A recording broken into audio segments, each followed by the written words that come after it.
que é a morte do seu pai.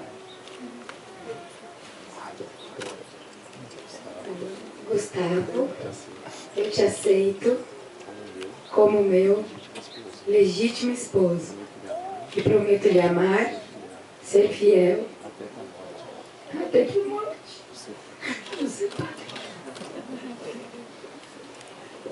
Isso que vocês falaram para o outro é para sempre.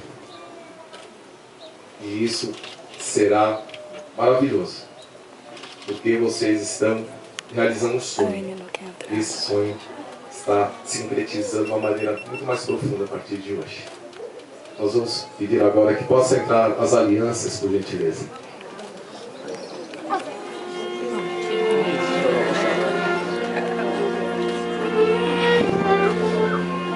Chama ela, né? A Alessandra vai ter que ir lá. Ai, vem.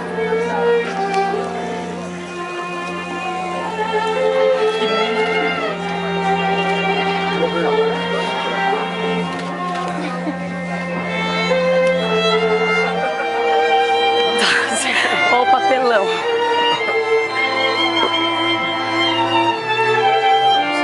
Eles não treinaram? Eles deixaram tudo nervosos.